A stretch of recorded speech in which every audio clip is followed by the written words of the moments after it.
अस्सलामुअलैकुम वरहमतुल्लाहि वबरकातुहू। मैं हूँ क़ारी ज़ुबैर अहमद और आप देख रहे हैं क़ारी ज़ुबैर अहमद यूट्यूब चैनल।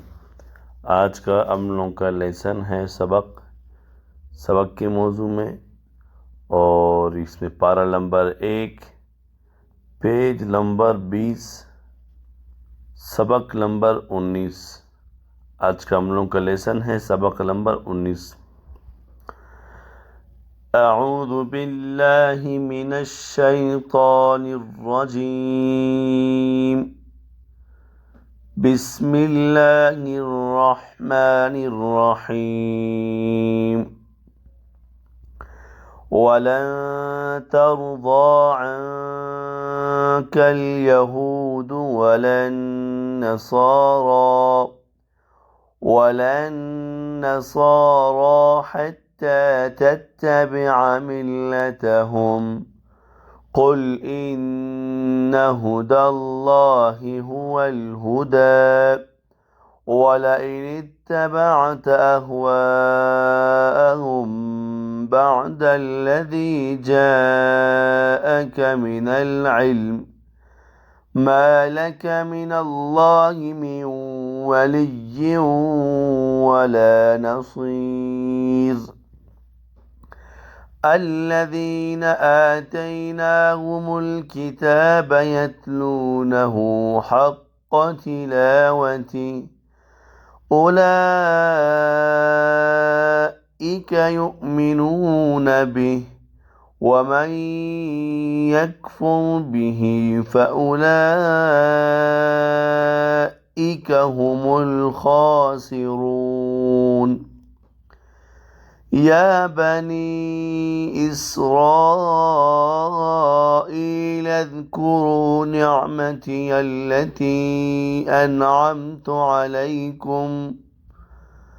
أنعمت عليكم وأني فضلتكم على العالمين. واتقوا يوما لا تجزي نفس عن نفس شيئا ولا يقبل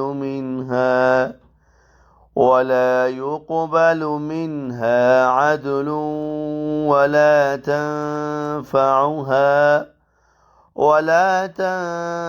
تنفعها شفاعة ولا هم ينصرون. وإذ ابتلى إبراهيم ربه بكلمات فأتمهن قال إني جاعلك للناس إماما قال ومن ذريتي قال لا ينال عهد الظالمين. وإذ جعلنا البيت مثابة للناس وأمنا واتخذوا من مقام إبراهيم مصلى وعهدنا إلى إبراهيم وإسماعيل أن طهر بيتي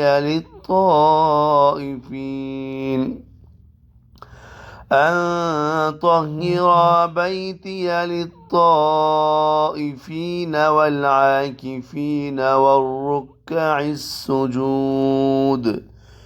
وإذ قال إبراهيم رب اجعل هذا بلدا آمنا وارزق أهله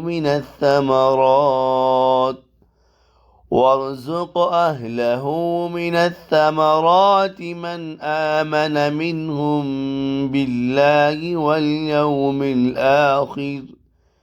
قال ومن كفر فأمتعه قليلا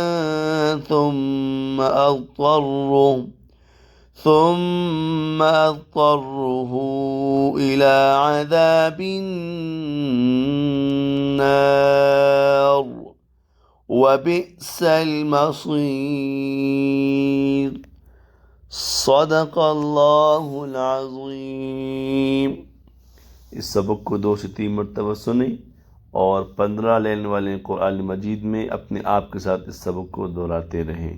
ये आज का हम लोगों को सबक था, सबक नंबर 19 और पेज नंबर 20। तो तमाम देखने वाले सुनने वाले बहन भाइयों से गुजारिश है कि हमारे यूट्यूब चैनल को सब्सक्राइब भी ज़रूर करें और जो घंटी की बटन है इसको प्रेस ज़रूर करें और इस वीडियो को आगे अपने बहन भाइयों तक, दोस्तों तक इस वीडियो को शेयर ज़रूर करें। वस्सलामु अलैकुम व रहमतुल्लाहि व बरकातुहू।